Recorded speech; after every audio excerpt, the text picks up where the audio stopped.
Right, మరొక big breaking news చూస్తా ఉన్నాం. జర్నలిస్ట్ కృష్ణంరాజుని పోలీసులు ఎట్టకేలకు అరెస్ట్ చేశారు.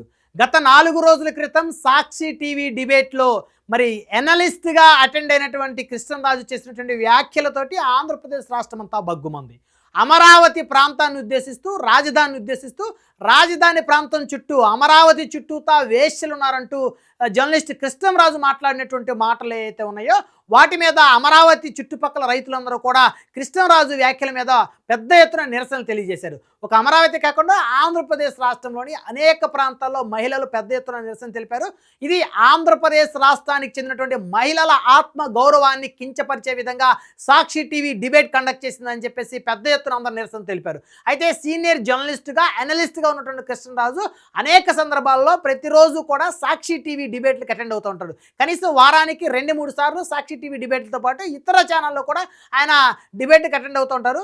ప్రముఖంగా ఎక్కువగా సాక్షి టీవీ డిబేట్లకి ఆయన అటెండ్ అవుతూ ఉంటాడు. అయితే కృష్ణంరాజు మాట్లాడేటువంటి సమయంలో సీనియర్ జర్నలిస్ట్గా ఉన్నటువంటి కొమ్మినేని శ్రీనివాసరావు ఎక్కడా కూడా దాన్ని ఖండన చేయకపోవడంతో పెద్ద ఎత్తున నిరసనలు వెలువెత్తా ఉన్నాయి. అంటే కావాలనే అమరావతి బ్రాండ్ ఇమేజ్ని దెబ్బ కొట్టడం కోసం ఉద్దేశపూర్వకంగా సాక్షి టీవీలో డిబేట్లను నిర్వహించారంటూ పెద్ద ఎత్తున కూటమి నేతలు మండిపడతా ఉన్నారు.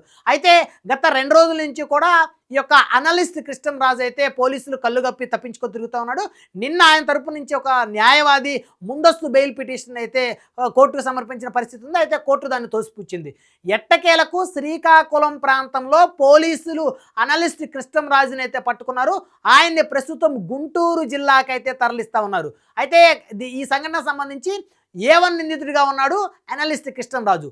A2 నిందితుడిగా ఉన్నటువంటి కొమ్మినేని శ్రీనివాసరావు సీనియర్ జర్నలిస్టు, ఆయన ఇప్పటికే గుంటూరు జిల్లా జైల్లో రిమాండ్ ఖైదీగా ఉన్నారు. అయితే అటు కొమ్మినేని శ్రీనివాసరావుతో పాటు A1గా ఉన్నటువంటి అనలిస్ట్ కృష్ణంరాజు కోసం పోలీసులు గత 2 రోజులుగా గాలింపు చర్యలు చేపట్టారు. అయితే అనలిస్ట్ కృష్ణంరాజు యొక్క జాడ అయితే పోలీసులు కనిపెట్టలేకపోయారని చెప్పాలి. అయితే ఎట్టకేలకు శ్రీకాకుళం ప్రాంతంలో కృష్ణంరాజును పోలీసులు పట్టుకున్నారు. అక్కడి నుంచి ఆయన్ని గుంటూరు జిల్లాకు తరలిస్తున్నారు. గుంటూరు జిల్లాకు తరలించి మంగళగిరి కోర్టులో రేపు ఉదయం ఆయన్ని ప్రవేశపెట్టేటువంటి అవకాశం స్పష్టంగా కనబడతా ఉంది. అయితే A2 నిందితుడిగా ఉన్నటువంటి మరి సీనియర్ జర్నలిస్ట్గా ఉన్నటువంటి కొమ్మినేని శ్రీనివాసరావు మరి న్యూస్ ప్రజెంటర్గా, మోడరేటర్గా ఉన్నారు. ఆయన సాక్షి టీవీకి సంబంధించి సీనియర్ మోడరేటర్ ఆయన. సో ఆయన్నే 14 రోజులు రిమాండ్ విధిస్తే కోర్టు ఖచ్చితంగా అనలిస్ట్ కృష్ణంరాజు కూడా కోర్టు రిమాండ్ విధించేటువంటి పరిస్థితులు స్పష్టంగా కనపడుతున్నాయి. అయితే ఇప్పటికే అనలిస్ట్ కృష్ణంరాజు కోర్టుకి ఆయన ముందస్తు బెయిల్ పిటిషన్ అప్లై చేశారు. తనకి భయంగా ఉందని, అదేవిధంగా తనని మానసికంగా శారీరకంగా తనని హింసిస్తారనేటువంటి ఒక భయాన్ని కనబరిచినట్టయితే చెప్పారు. ఇప్పటికే అనలిస్ట్ కృష్ణంరాజు మీద రాష్ట్ర వ్యాప్తంగా మహిళలందరూ కూడా పెద్ద ఎత్తున ఆయన మాట్లాడిన మాటల మీద ఆగ్రహం వ్యక్తం చేస్తూ ఉన్నారు.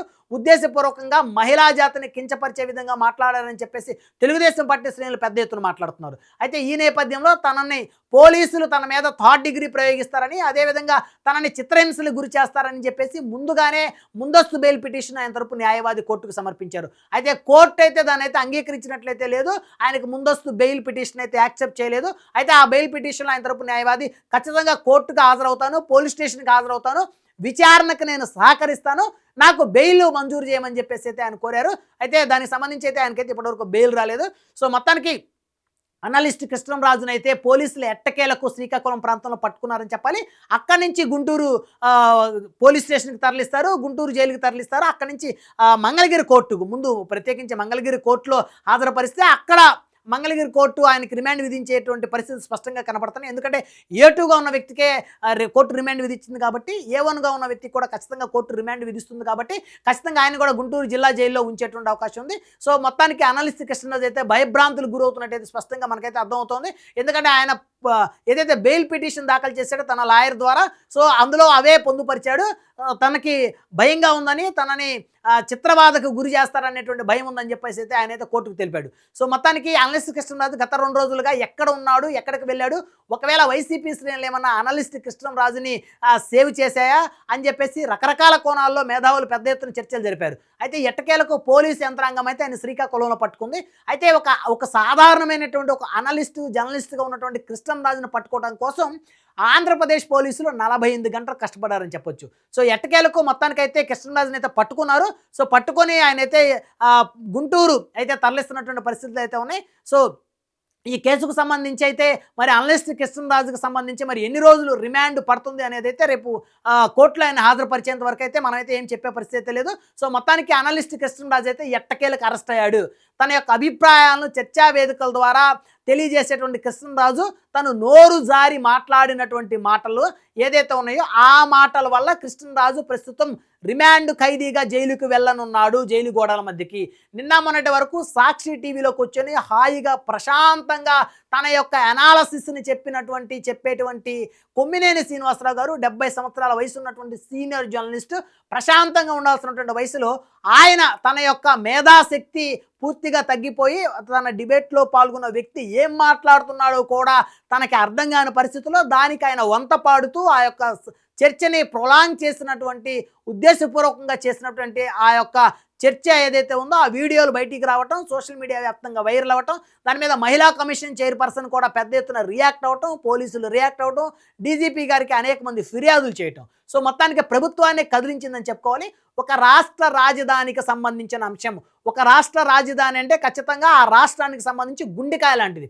అలాంటి గుండెకాయ లాంటి రాజధాని, ఆ రాష్ట్రానికి పరువు ప్రతిష్టలకి మరొక పేరుగా చెప్పుకోగలిగినటువంటి రాజధాని, కేంద్ర ప్రభుత్వం యొక్క సహకారంతో అభివృద్ధి వేగంగా పుంజుకుంటున్నటువంటి రాజధాని ప్రాంతం మీద వీరు చేసినటువంటి వ్యాఖ్యలు ఏతనే పెద్ద ఎత్తున పెద్ద ఎత్తున ఖచ్చితంగా ప్రభావం చూపే ప్రమాదం అయితే ఖచ్చితంగా ఉందని చెప్పుకోవాలి. సో కాబట్టి ఇక మీదట భవిష్యత్తులో ఎవరో కూడా రాజధానిలో ఏదైనా అవినీతి జరిగితే ప్రశ్నించవచ్చు, రాజధానిలో ఏదైనా అసాంఘిక కార్యక్రమాలు ఏమైనా జరిగితే ఆధారాలతోటి వాటిని అడ్రస్ చేయొచ్చు.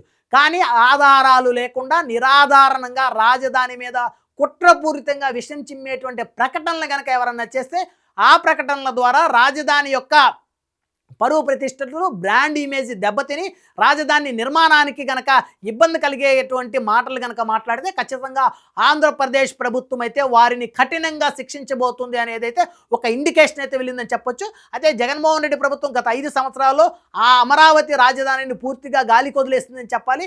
ఒక్క ఇటుక కూడా అమరావతిలో పేర్చలేదని చెప్పాలి. 3 రాజధానుల పేరుతోటి అమరావతి భూములు ఇచ్చినటువంటి రైతుల్ని అనేకమైనటువంటి ఇబ్బందులు పెట్టిందని చెప్పాలి. సో అయినప్పటికీ కూడా వారి తీరు మారలేదు.